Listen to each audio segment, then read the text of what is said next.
What's happening, Junior Golf Blueprint fans? Today on the show, we got the Doc, Dr. Rob Bell. Now, you may know him for the hinge or mental toughness, but most likely you know him because of our podcast back on episode 52. But, just kidding. Totally because of mental toughness and the hinge and don't shit on your kids and all the other great books he's written so far. But today we're talking about the most recent one, his book called Puke and Rally. We're talking about comebacks, not the setback, and how you overcome setbacks in your life and in your game. So the episode today, again, just like every other time I talk to Doc, got me hyped up to go do some awesome stuff for my programs and for my teaching career. And just like any other time I talk with him, man, I just can't leave a conversation with him without feeling all jacked up to do the next thing in my life.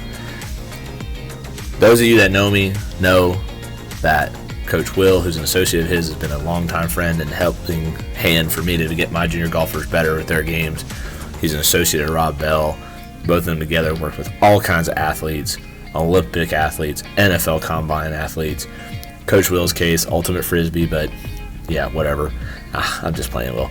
So the essence of this podcast, though, is talking about what you can do to overcome and become a better version of who you are. And let's face it, if you're trying to reach the next level, you gotta go to the brain. The way you think, the way you talk, the way you act is going to be the next thing to help you become a winner. And if your brain's not on plane, how can your swing be on plane or your game be on plane? So a lot of great nuggets in today's episode. I hope you enjoy it. I hope you feel jacked up, ready to do the next big thing like I do whenever I have these conversations with Coach Will and Dr. Rob Bell. And without me holding you guys up from all this great information, let's get into it. Let's see what we get. All right, ladies and gentlemen, today on the podcast, we're bringing my man, Dr. Rob Bell. Now, he's been on the show before, episode 52, so if you haven't heard that episode, make sure you go check that one out as well. Had a lot of great insights. We just get the ball started there. That's kind of where our relationship flourished, and where I've actually used one of his assistant coaches, Will Drumright, for a lot of my junior golfers here in the last few years since we've had this conversation last. And since then, he's written more books, most recently Puke and Rally. This is not like your college edition Puke and Rally. This is for getting through mental toughness. And had a lot of great, awesome things to take away from that book as well. But this is like peak combine season for you too, Doc. I mean, you got a lot of things on your plate right now. So how you been and what you been up to? I appreciate you having me on, brother. Episode 52, man. What episode is this? This is going to be like mid-120s. Nice, man. It's been a while. Dude, that's awesome, man. Man, things have been great. You know, it was a really tough year, mostly in terms of like speaking, but I think in terms of PGA Tour, they were the first pro sports to get back in it, man. So it didn't, you know, the hiccup was for a little while, but that was back kicking, man. So players have been awesome, man. Just really blessed. Yeah, that's what I was going to talk to you about. With like 2020, obviously, has been a crazy year for not just sports, but just people. You know, what have you been finding yourself, like, conversation-wise, having with these people? Like, I was thinking about one of the chapters you had in your book, like talking about connection. You know, I feel like that's kind of something that this day and age we need a lot more of. Yeah, you know, and this is the interesting part, man, is because I probably overthink it a lot, right? I mean, a lot of my athletes, especially at kind of the different levels that they were, there was no accountability, right? Mm-hmm. So they didn't have anything that was getting them up for that 5:30 practice or 6 a.m. workouts. Right. So they could sleep till, 11 o'clock. And, that was fine, I guess, by itself. But what happens is then that becomes a habit, right? So then they were up till midnight, 1 o'clock, 2 o'clock, man. And that whole transition for them getting back into like competitiveness. And it was really interesting. So it put a big emphasis on, that internal drive that they have to have, because that external drive just wasn't there. The external rewards and what they were going for wasn't there. And the connection piece, what I've found is like, and this just gets back to our mind, and the power of our mind is our mind just wants us to stay safe. Mm-hmm. Doesn't want to put us out there at all. And how do we stay safe, man? Stay inside and don't interact, right? Stay underneath the covers. Right. The only problem with that is our mind doesn't care about our goals or being great. So we run right into that front.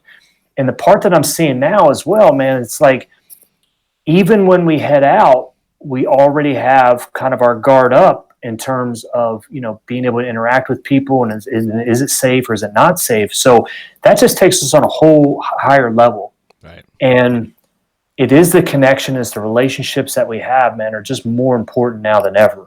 And I don't think we have to have more. I just think they have to have deeper. Yeah. And I always say, like, relationships get deeper or they die. Yeah. And that's going to be the key, man. Well, and that was something I wanted to kind of like chat with you about, because like I've heard a lot of these like reports come out that talk about kids having less of those interactions because of not being able to go to school and the lack of sports and stuff like that. So, what are some things that kids can do to continue to grow and flourish in some of these harder times, that they can, like you said, not get soft in the sense that, the external, like, I don't have anything to play in, I don't have anything to do. How can they stay, tough so that way they can keep growing as a kid? I think play, right? I mean, we get old because we stop playing, man. We don't stop playing because we get old.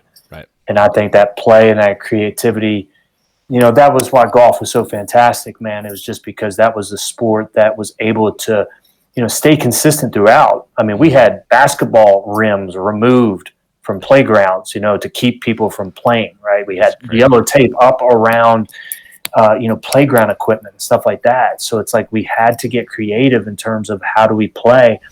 And that's the part that I think is so important, man, is remain playing. The other part that we have to do is just keep exercising that discipline muscle, that same bedtime, that same time that we're waking up, and stay in that routine as much as we can. Because and this is what I always believe, man. It's like we create our habits and then our habits create us. Right. What last year showed a lot is just revealed the level of mental toughness that we had. And although difficult and everything shut down, when it starts opening back up, the real benefit that I think come to people is, look, we always tell our juniors and athletes this, no matter what level, but play like it's your last. Right. And now that is a reality, right? Because you don't know, because it happened. You didn't know that last time was going to be the last tournament you're going to play. Right. And so, when you can take that intensity then up to the next level, and it's always about the will to prepare, man. Everybody wants to win, but the will to prepare has to be greater than that will to win. And that's the part that I think is important. Yeah, and it's interesting, especially those last that we get. Some of the college kids I've talked to when it was first, this pandemic was first hitting down in the spring. I mean, I was hearing stories of like college teams leaving the golf course like mid practice round, and like other teams were just watching, all of a sudden like 6-7 players just loading up on golf carts and just leaving the golf course and taking it off back to their college campuses to then go home. And like some of the seniors, obviously they got another year of eligibility now, but like some of them were like, that was it. That was the end of the run. And I couldn't imagine what that feeling must have been like, just watching teams just like, well, there goes MTSU, there goes Arizona. And like, God, that had to be crazy to process. The way that our mind works too, man, and this is the part I kind of get sad about because it happens in my own life, but we take things for granted, right? We take things for granted. When I wake up every morning, man, I go and I get ice that's going to get my drink ready for the morning before the workout.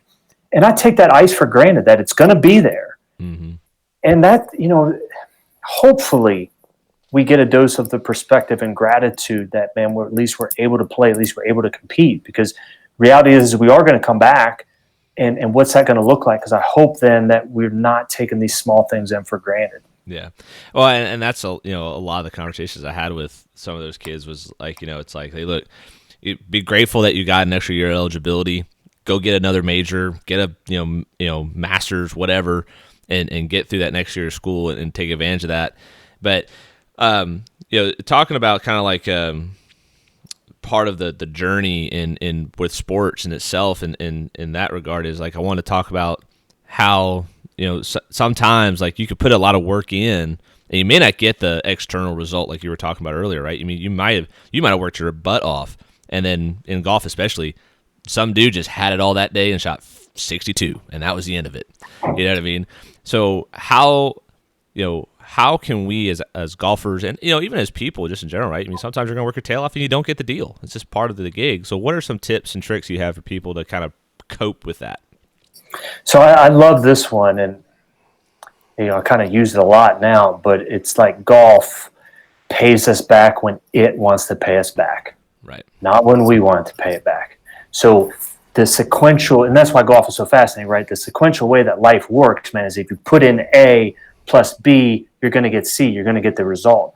Golf is not like that, right? You can do everything well one day and have a great score. You can do everything exactly the same and shoot, 6, 7 shots higher. Right. Because there's so much that is out of our control. Right. And that just really puts so much more emphasis, man, on that mental game and the stuff we can control. 100%. But that's the way that I think we cope about it. And the other part is it's always going to get back to the belief that the skills that I'm working on here with the discipline, with the habits, with the things that I'm saying to myself, that it will pay off. I think we have to believe it. And the part to be true, man, is no matter how bad things get, no matter how bleak our outcome looks, right? It only takes one. It's going to take that one round, one tournament, one shot to make all the difference in the world. That's what we're getting ready for. And we just don't know when that's coming, but that's the real importance of it, man. And that's the part that's the importance of mental toughness and why it's so important. Yeah, and that's 100% accurate. It's amazing how many times, like right when you're on that cusp of like, I don't know if I can handle this any longer. I'm about to lose it. Like something just happens. Just something comes together. It's amazing how those stories kind of come to pass. What's one of those kind of moments you've had here lately working with some of your athletes where you might have been working with somebody and they were like just dangling there, just like looking at you like, Doc, you got to give me something. Could you have any great stories like that for us today? Boy, put me on the spot on that one, man. I just share it like this, man. Whether it's a pro or collegiate or even a high school athlete that I work with, because I work with all different sports, I get the same amount of joy when they have those breakthrough moments. Mm-hmm. When they're able to put it all together and it comes through. The part, man, that really gives me the best satisfaction, though, is just being able to work with great people. Mm. I think great people are what make great athletes. Great athletes don't make great people. Right. And, man, I've just reserved myself that it's just not going to happen on my time. It's going to happen on God's time and when it is. But that takes the pressure off me, especially as a coach. Mm-hmm. I would feel it especially a lot, man. I'd be out there at tour events, and a player would play well that week. Well, then he'd have a bad week because I wasn't there, and I was thinking like it was me. You know what I'm saying? And that's not true at all, man, because then there'd be some weeks that I'm there and they have a bad week. Right. And, it's just all on time and putting ourselves – I just don't believe that there's comfort. We shouldn't be seeking comfort. We should just be seeking opportunity. Right. And that's the part that we want. I mean, I've got a player right now that is coming back from an injury. He's got 6 starts, man, 6 starts to make it top 150. Only takes one, though, brother. That's right. Takes one good finish, man. Right. Yeah, maybe, and that's a good example, though, of like what because I get a lot of kids that want to play TV golf, right? That's what they want to. That's the dream. And, that's good. And that's a great example, though, for people that are listening to this. Is like you might come off of an injury and you might only get 6 tries, but like you said, it just takes one good finish to pay the bank enough to give you enough money to keep your card. But when you look at it, if you're too worried about the outcome and the result, then that can seem like a daunting task. Oh, no question, man. We see it, right? Like, and this is what's interesting, is if we ever talk about or mention great athletes or great entrepreneurs, what they're going to mention, what anybody's going to mention, is going to mention LeBron, Tiger, Tom Brady. They're going to mention the top 0.001% of the best. These icons. Even when it comes like entrepreneurs, we're saying the same exact ones. We don't even mention then the top 30th, who's 30 right now on the money list or FedEx rankings. We don't mention that. Right. And even though we know who that is, that's not who we mention. Like, that's who career I want to emulate or want to be like. Nevertheless, man, be able to look at the top 150. Who's 150? Who's 151 that loses their card? Mm-hmm.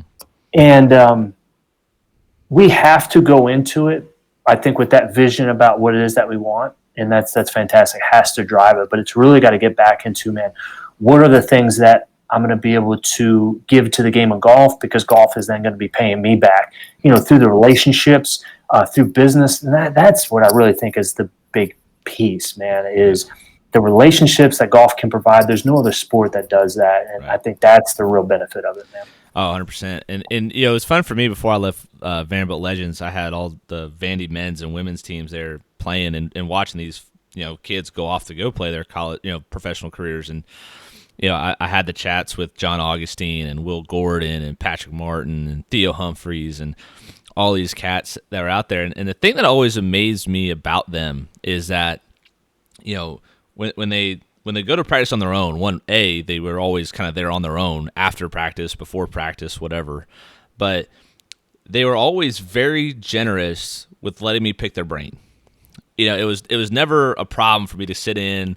What are you doing? Why are you doing that? What's going on? And Augustine, he's sitting there with a journal and he's writing out his practice, man. I mean, Augustine's next level. I'm here to tell you. And that's what it takes, right? Exactly. And it was always a great. They were always, like you said, they were always great people. You know what I mean? And that was the thing that impressed me with Scott Limbaugh over there. Was like he would recruit not always 5-star recruits, but he would make them 5-star recruits. You know what I mean? And it was fascinating, that level of character that he would breed. And when you're talking to other coaches, because I know you help a lot of other coaches like myself, how are you helping coaches formulate plans so that they can better their athletes? I think that's totally it, man. It's being able to come up with that plan. If we don't have a plan, then we just don't have a plan. If we have a plan, we can always deviate, I think, from that plan. But it's about the person in general first and who they're becoming, and what we want for our athletes, not from our athletes. Mm-hmm. And the second part then, man, is really making sure that vision is going to be clear about what it is that they want. But then it's just getting back to that short-term goals and what's the next level, what's that next step that we want to be taking. Mm-hmm. And as coaches, I think probably the most difficult piece, man, is not riding that roller coaster, man, being able to stay on the carousel of, hey, trust in the process. And, boy, that's tough, man. But have to be secure, I think, as coaches, to know that we're not going to be able to help everybody, right, that we're going to lose some. Right. But it's not about the setbacks. It's about the comebacks. It's about those that we're going to be able to help along that journey. Because, I think we think about the failures too as coaches. I mean, I look back and think of like, man, why wasn't I able to help that player? I don't really, it's just sometimes just not a good fit, man. And there are good fits for, better coaches, and there are good fits for mental coaches. And that's the stuff that it boils down to. And then it's just always getting back to just trusting that process, and us as coaches always getting better, communicating better, but trusting that it's going to work out, man. Well, and you hit a point there that I want to talk about a little bit too, because it's not for everybody, right? And that's mm-hmm. hard, as a lot of teachers, like coaches, myself and you included, is like, we want to help everybody. That's like part of our code. We have the empathy to like want to help. And just sometimes it's just like it doesn't pan out. And I use this example a lot, like with the bioswing dynamics with E.A. Tischler and Mike Adams. They were kind of like the two guys that started this thing. Like, I don't know if I would thrive under Mike Adams, even though I know he's like genius level golf swing, but I would 100% thrive under E.A. Tischler. They both say the same thing in their own way, but whatever it is, the way Tischler says stuff, I'm like, yes, give me that. Yeah. And I think that's just what everybody has to kind of find when they find a coach, is like, you got to find the coach that like gets you pumped, gets you amped, gets you into it, makes you feel like they love you and want you to be there and get better. I think that's something as coaches, though, you have to kind of understand, is like, not everybody wants what you want. Mm-hmm. Yeah. And that's where then we get back to, man, like the coaching is so much more art than it is the science of things. It's going to be the art and the connection that we've got. And then the trust and rapport, to have the trust of that player. Right. And that's a hard one to build, right? Like, trust with the player. Like, that's hard as a coach, I feel like, because especially like in a swing coach, like a golf coach, like people want you to go there, give them something for their swing that makes them feel better, and they're going to hit it solid. But like in the back of my mind, I always toy the struggle of like, it takes more than an hour to really understand somebody. Like I can tell you what's wrong with your swing, but I can't really tell you why you're not performing the way you're performing in just an hour. We might hit a little tip of the iceberg, but it's going to take time before I see like the real Rob Bell in a lesson. Right. And you don't want to see that guy. Look, I see what you do on Instagram with these marathon runs. Don't think we're leaving that out, because I got. And again, man, that's different. You know, when we talk about levels of mental toughness, I mean, the mental toughness of doing a 100-mile race. All right, it is difficult. I'm not going to say it's not. But what's the skill that really needs to go into it? Yeah, you got to have confidence, got to have focus, got to have the discipline to train, but you just have to keep moving. Right. You got to keep moving. In golf, when you make a double bogey and it keeps staring at you, and then it's occupying that space, you know what I mean? And you can't run it out. You can't hustle it out. Right. You got to be able to let it go. That's a whole different kind of mental skill. And that's where I look at golfers, man, those that can let go of mistakes and seriously not be bothered by it. Right. I'm going to show you somebody that's mentally tough. Yeah. And, you know, and that's the thing that's interesting about golf, is because we have to have that switch of perform and then recover, and then perform and recover. And you're constantly toggling this, like, I got to be in the zone. I got to relax a little bit, because you can't be in the zone for 5 consecutive hours. That's just not, you know, you can't expect that from you when you're like, hit a golf swing, go to the next shot, make a golf swing, go to the next shot.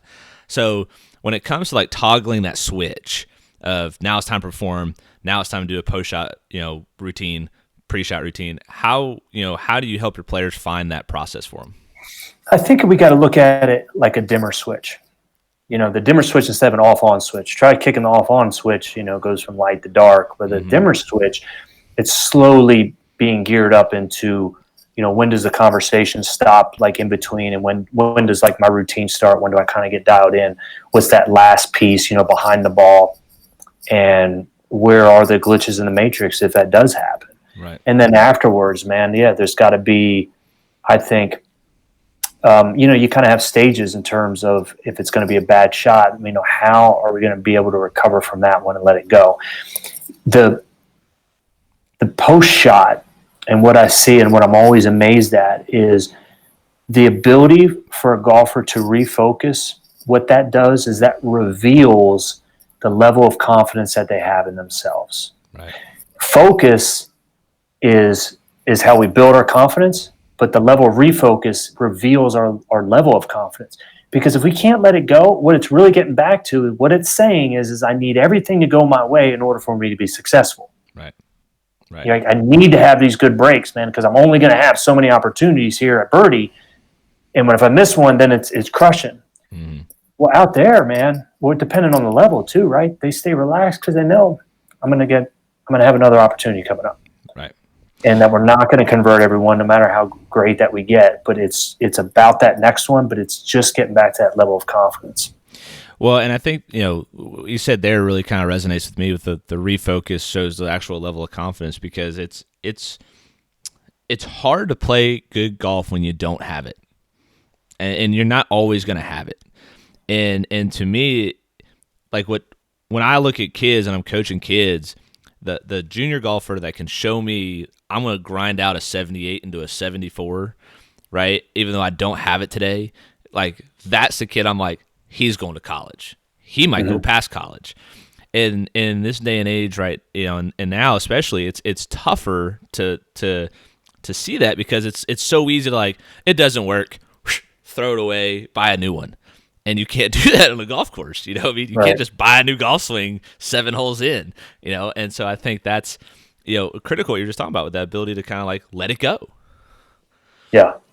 I mean, even if we're looking at it, it's like if you get 70% on a test, there aren't too many kids that are going to be like, hey, that's wonderful. If you got 70% of fairways, 70% of greens, 70% up and downs, and 70% of your putts inside 10 feet, buddy, you're right there at the leaderboard, you know? Yep. 70%, man. And that's why then, you know, the mental game, what I think is the mental game is directly tied into the short game as well, because your ability to keep getting up and down, your ability to stay in it it's it's indicative of how well our short game is, Right. And what does it take to have a good short game? It takes the will and desire and the get after itness, all in the preparation. Are we willing to really work on that part of that game? Yeah, and part of what I want to talk about today too is your time on tour. You've caddied in multiple PGA Tour events. You've worked with multiple PGA Tour players, winners. When you look at the tour now, right, the big conversation is the guys are hitting it so far, they're shooting so low. Obviously the distance portion is more of the physical training, but when it comes to shooting low scores, right, that's kind of it definitely into your wheelhouse. What are you seeing out of the PGA Tour player now that is letting them shoot like Dustin Johnson level 30-something under par in 4 days? What do you think's changing out there? It's a great question, man. It's a really good question. I think it's, a rising tide lifts all ships. So the ability of those that are going to be at the top to even raise their game makes everyone else fall in line, and then they're going to raise their game as well. And so, and I talked to some caddies about that, but if you're not getting out of the gate and really, maximizing those first rounds, you don't really have a shot to be able to win. And then it's just kind of like, what's going to be a different kind of goal that you're going to set for yourself in that tournament. You know what I'm saying? Mm-hmm. So it's like, you've got to come out of that gate, man, firing. And that's why I think we always look at it like, the Masters every year, man, that first round, who's inside the top 10, that's going to be, your winner. They're not coming from way back. And I think that's the part that's just really changed, is you have to be firing, from the get-go. And this is what I like saying is like, there's no easing into a street fight. That's what it's turned into now out there, man. It's just a street fight, and there's no easing into it. Yeah. Well, I like what you said about the rising ship, though. I like that rising ship analogy, though, because that's what Tiger did, man. Tiger, changed the entire game. Yes, that's exactly what I was thinking. As soon as you said that, my brain went to 1997, Tiger Woods, right? I mean, when he came onto the scene, everything changed. By 2005, it was a different tour because of Tiger Woods. And I think you're exactly right. He raised the level. And everybody's like, oh, shoot. Like, either we got to get up here with Tiger or nobody has a chance. And then next thing you know, 2005, 2010, people start gaining in on it. He starts having a harder time winning majors. 2010 to now, bro, it's crazy how good these guys are. Yeah, it was interesting because last year, man, I got to do the practice round with Bryson, and to see like the lines that he was taking on some of these. I mean, he was literally a conversation ahead in the fairway, and like a whole conversation that we had just walking up to his ball on a couple of those par fives with the angle, and it was in Vegas. You know what I mean? It's like, it's still, man. And that's the beauty about like sport in general, is how the game changes, how it evolves, and how it's not like we're an all or nothing mentality, but it's being able to follow that progression in terms of what are the areas that we need to get better at. Right. And I think it's fascinating just seeing the journey of those players out there. And I can't get away from it, brother. It still only takes one, no matter how well or how bad things are going. That's why I look at it. It's like those that have missed several cuts in a row, and how they go out there and post the top five or win. How do they do that? Because they got rid of all the junk, all the expectations, and they got tired of overthinking or overanalyzing things. Man, it's just point and shoot, and I'm just going to do what I've always done. Yeah, and I think especially, in this era of golf where, we watch so many of these top performing athletes out there playing the game, and Brooks Koepka, God love him, because that guy's mentality is like, it's incredible. And like, I loved one of his quotes when he was talking about what he would focus on when he was like younger, was like he'd just focus on trying to make the cut, and then he was just trying to focus on top 20 and then top 10, and then when he finally started worried about winning is when he started to win, right? And then next 3-time major champion. But then the media portion of it loves to criticize him for the fact that he's quote unquote arrogant with the way he talks. And so I feel like there's a fine line between an inner confidence that you don't say out loud and the things you do say out loud. So when kids see that Brooks Koepka level confidence, I think it's good. I'm like, that's how you should think. Should you say it the way Brooks Koepka says it? Maybe not for your friendship level. So how do we maintain like an inner swagger without like over projecting onto people like an arrogance? So now we get into kind of I think there's a couple points to this one. Number one is they don't boo nobodies. Mm-hmm. They don't boo nobodies, right? If you are doing anything worth of significance or being successful, you're going to be criticized. Right. Period. You know what I mean? You're going to be criticized. And that's the part where the media, it's like, okay, we're going to criticize this player, and it's going to be a whole show on what one player said about another player. Really? That's what we're talking about? And so you got to, get rid of all that crap because none of it matters. Right. None of that matters. And if you care so much about what the media or what other people are going to say about you, there's no way you can be successful. There's really not, because you care too much about what other people think. True.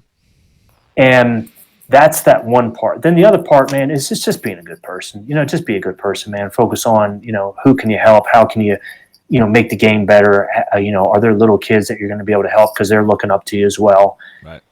That's the part that I look at, man. Is just be cool. You have to have that internal drive, but what makes a Patrick Reed and a Brooks Koepka like that is because they literally do not care.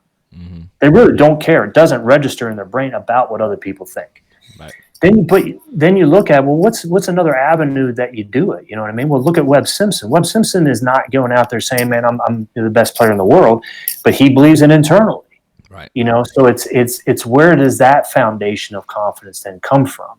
Right. And that's the part where, man, it gets a whole lot more important. Like, hey, what takes place off the course than it does on the course? The other thing is this. I mean, look at all the criticism that Rory gets. And right. If you're doing anything worth significance, if you're at the top, you're going to get criticized. We just can't worry about that stuff, man. They don't boo nobodies. They don't boo nobodies. I love that because I was actually talking to Andrew Jensen about this just yesterday, and we had the same conversation. It was like, you wouldn't take advice, or you wouldn't take like the criticism from somebody you wouldn't take advice from, right? Mm-hmm. And it's really hard, especially as a kid who's very, they haven't fully developed their brain. They're very palatable to all these conversations. What their friends say about them matters to them, and again, coming from Andrew's background with his mental health, advocacy, and it's hard as a kid to, one, find the things that make you feel good, but then also not make it define who you are. And I think that's a very, very tough massaging situation for like a young 15, 16-year-old boy or girl. It's tough. Yeah. And that's where then, the passion has to just drive that, and the passion and your goals. But, man, you just have to absolutely love it. And life is incomplete without it. Right.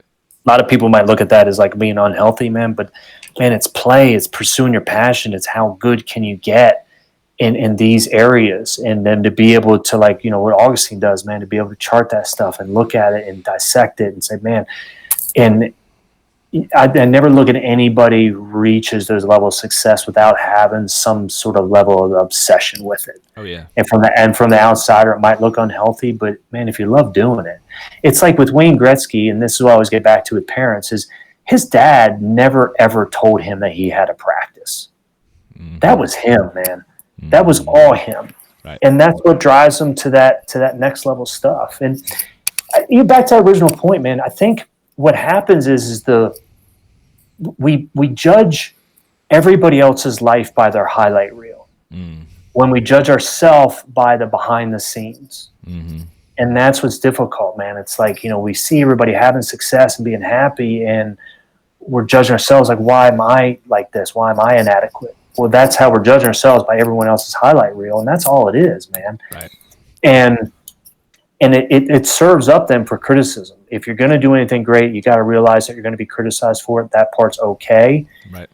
What really matters at the end of the day then is the circle that you have close to you and the passion and what you're willing to drive for it. Yeah, and that's a lot of social media right now too, right? I mean, what do you see when you get on Instagram or Facebook? It's not the daily struggle. I mean, unlike what people that unless they watch you struggling through an endurance race. But most time it's them chilling at the beach, driving their Lambos, and having a field day in these big old mansions, and it's not a lot of people like really putting on what it's really like. I mean, how many kids? I don't see a lot of kids posting on their Instagram story them grinding through a practice session, but I'll see them dangling that first place medal hanging from the neck, baby. That chain.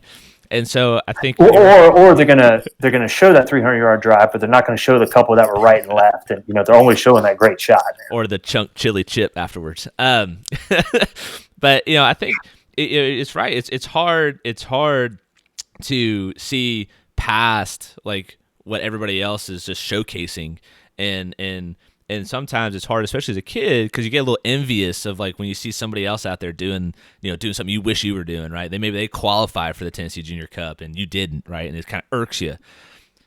How can you channel that into to create the drive, right? That's what's the question is, like, how do you take that little bit of jealousy, angst into, I'm going to get you next year. You're mine. That's it, man. It's not who gets there first, it's who can get there and stay there, right? Famous line by Virgil Herron, man, and I use it all the time.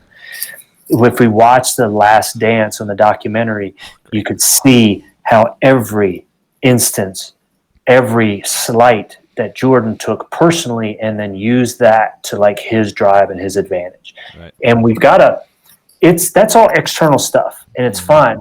But the fire has to be built inside. Like the passion about what I'm doing can't be 100% to beat Matt Walter in this. It can't be, because that's going to burn up and it's not going to sustain the fire. So the fire has to be there with the passion and how I'm trying to get better. Then what we do then is we take that lighter fluid of he's getting chosen for this team. This happened here. Oh, this is player of the year. And you can use that lighter fluid for like that motivation piece to help drive you when you don't feel like getting up that day or being able to practice. Yeah. It just can't be the sole driver that you've got. But you use those slights, you use those setbacks to your advantage, because that is what's going to help you ultimately. Yeah, and and I think that's I'm making a weird analogy in my head from your book, talking about like how hot water can harden an egg or soften a potato, right? That gasoline could be dangerous if you're not careful with how you use it, right? I mean, if like you said, if it's only because it's to beat somebody else, that's not exactly the safest course of action for that gasoline, right? And so, I think for us as athletes, like you said, and it's hard too, especially as a parent, and this is where I'm just now starting to get in the realm of my 4-year-old is just now starting to show signs of interest in the game and all these other sports and stuff, and it's hard to sit there as a parent and say, and to not say something, right? And I have a funny story where my son was 2 at the time. We got him a baseball bat, balls on the tee, and like one lightning strike came down from the heavens, and he connected on this thing and sent it across the street into the neighbor's yard. I saw that. It was great. Oh, dude, it was a line drive. Yeah. Two swings later, my wife's over there trying to change his hands and work on his stance, and I kind of like grabbed her and I was like, hey, remember that conversation we had a couple years back about like not being hovering parents? And she goes, yeah. I was like, kind of watching yourself trying to correct a 2-year-old swinging a plastic baseball. I'm like, that seemed kind of healthy.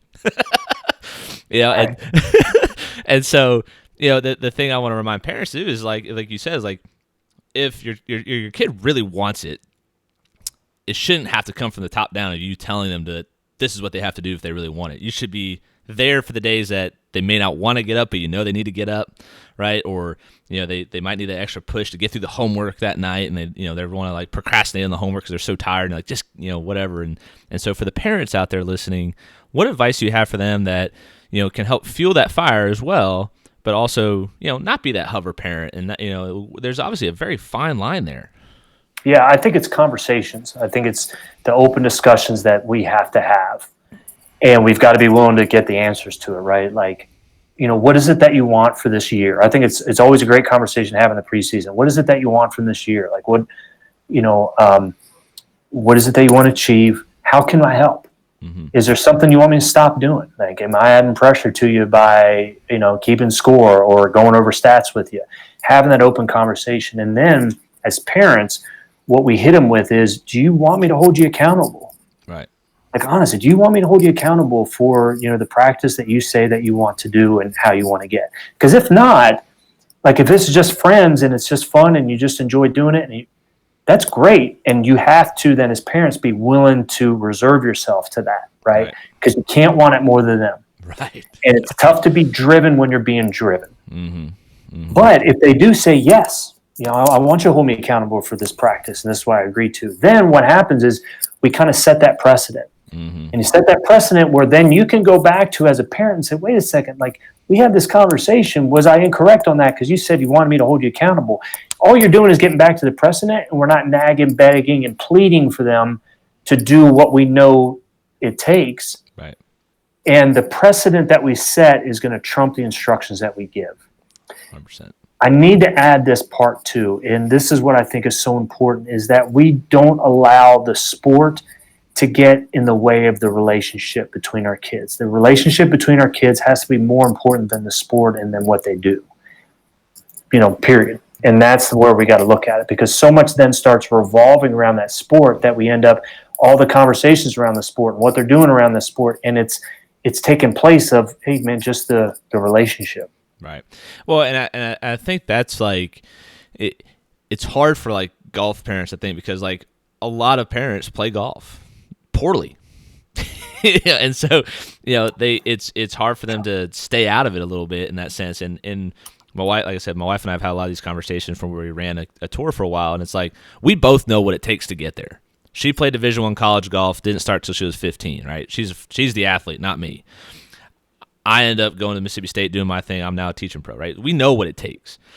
And so the thing that's always interesting is like, to what you were saying is like, when me as a coach, I can see it being like we're a fraction away from like losing the kid, or a fraction away from the parent going off on them about something. The parents wants to come in and like rag their kid about how they didn't practice, and it's like, see, I told you, la la la la la. It's hard to see, and as a coach, and I have to kind of like step in and be like, let's slow down a little bit. It's okay. What'd you have going on? Well, I had 3 tests this week. I'm like, well, that's a pretty good excuse not to practice your golf. School kind of comes first, and I think I like what you said about the relationship, and that's something that I've enjoyed with my father. Was when I was growing up, it was very fractal. Like it was, we're not talking, and you talk about the car ride home, right? That was like one of the best things you gave us at the speech you did for us a couple years back. Was the car ride home is, if it's not worth talking about at the end of the car ride, it's not worth talking about, right? If it can't wait those 2 to 3 hours, if it's that important, right? And I love your story where you talked about it. You just like forgot, like you just didn't even register anymore. And I think that's something that a lot of parents, and I like to remind them every time I have you on, is like, you got to hold your tongue for a little bit. It's okay. Yeah, it is, man. And even though it's painful to do, right, it's their journey, and it's what they want. And we can't just be getting in the way of that development. And this is the interesting thing about golf, I see, because my son's obsessed with it. I never have to ask him to practice or anything, right? He's obsessed. And so the amount of people that will come up who are just casual golfers and will say, I can count, and will say, boy, going to see you on tour one day. Do you ever go up to a couple kids playing basketball and say, boy, going to see you on the NBA one day, right? So why is golf so different? And it's kind of like, I use those moments to be able to tell them, be like, look, these people, they're well-intentioned, they mean a lot, and they'd be great, right? But if you listen to that talk, then you're going to be playing just with them, and that's the level you're going to get. Right. Because there will be people that do not play at all and then want to give advice. Mm-hmm. Mm-hmm. Buddy, you don't even play, and you want to give advice about how to prepare and practice. And that's why I'm real hands-off, and they have to knock, make them ask you. If they're not asking you, the worst kind of advice we can give is that unsolicited advice. Right. And then we're toiling, and we're getting in the mix of those things when we got to let it go. We got to trust the coaches that we have in place to do what they do. Yeah. And that's difficult, right? Because we got an action bias. We think as parents that if we do more, that it's going to be better, when it's really counterproductive. Yeah. And that's something like for me who coaches for a living, and I'm taking my 4-year out to the driving range. Like we had an instance at the end of it's like October, November. We went out and hit balls. I think it was the last time we did it. And my kid, like the way my new studio is set up is my studio is upstairs, and there's a back balcony. They can run up, grab some balls, come back down the range and hit. My 3-year-old at the time made 3 sprints up and down those stairs carrying a bucket full of balls, just doing it on his own, right? He did and he would just hit those balls as fast as he could, dude. It was like he was on a timetable. And I just sat back and let him go, and I could watch a couple of these other guys like looking over at me like kind of cross-eyed, like, what is this? Like, I thought this guy's a coach, and he's just letting his kid just rife through golf balls. My kid had more fun hitting 15 golf balls in 30 seconds than if I were to ever interject any kind of opinion. And I just wanted him to have fun, and that was fun for him, and that's okay. And I think that's what we as parents have to look at is like, sometimes it's okay to let them goof off, to have fun in that sport, because you need that mental break. You need that rest. You need that, why are you playing this game fun back in that practice? And that's something we got to play with. And it's a great reminder, man, because, it's play, right? It's play, man. You don't see, a lot of instructors out there at, kids playing street ball. How do they get better at it, man? They play and they figure it out. We figure it out. And it's amazing when you just watch kids how, the grip, all that stuff might be wrong, but they figure it out. How do they square it up? Because, that's how their mind works, and they just find a way. Dude, so that's all about it. So it was funny. I actually put it on my Instagram because we came home that night, and I think all I told him was like, set your feet back and through, right? Just something very generic, like just because he asked for a little bit of help. And so we're at the dinner table, and he's sitting there with the classic no club in the hand, pretend he's holding the club, and he just goes, "Yeah, Mom, all you do is set your feet back and through." And I was like, "That's golf in a nutshell, kid. You got it." At 3 years old, and you got it figured out. So you got something coming up for everybody else. You just sent out an email about it, and you're kind of teasing me with this email. I think you did this on purpose. You sent it 2 minutes before we started recording this thing. What are you and Will got coming up for everybody? What's this thing? We've got group coaching. So for those, juniors and then those players that really want to reach those goals, and we make this high intensity, man. 6 weeks. We've got individual calls that we've got with them, but then we've got the weekly sessions, and we're breaking it down in terms of, man, where are the hurts and hangups and headaches that they've got, and are they willing to do whatever it takes in order to reach those goals, man? So that's what's really exciting about it. I'm glad we're going to be able to offer it. Yeah, well, and like I said, I'll speak for Coach Will, and he's been on the podcast, and he's been a great friend and ally for me with a lot of my juniors. And I know he doesn't have the name of a Dr. Rob Bell, and I know he doesn't run no ultra marathons. Will's an Eagle Scout, man. So. He's got that ultimate Frisbee team he talks about supposedly. And so I could totally see the value in having these conversations, because that's something that Will and I do now with some of my athletes, and we have these group calls and group conversations. And it still amazes me the number of people that would value this, that don't take it seriously enough. It's like, this is the next step. Like, this is stuff that you have to process. And when you have a group community chat too, the cool part is like, hey, Rob deals with the same stuff I deal with. This is, I'm not alone on this. And I think that's something a lot of people need to hear sometimes. Absolutely, man. I think it's getting back to that rising tide lifts all ships. And how do we get better, especially with the confidence, is being able to look at somebody else and how they struggle with it, but how they've gotten better from it. We can get confidence from the models, and that's the part, man, is that community that we create, man. It's big. Well, and it's funny you talk about community. That was the exact reason why I left Legends to start this thing in Indian Hills, now in Murfreesboro, is because I could see for myself that I wanted to create my own, community, my own pulse, my own sense of belonging with these kids. I wasn't able to I kind of created over at Legends, but there was too many things going on, and now I can already get a taste that there's a lot of these kids already starting to mingle, starting to create a little bit of competition in the group, starting to create a little bit of so I have challenge coins I hand out, right? And these have to be earned. You can't buy them maybe for the right price if you got the big enough bank account. Doubt it.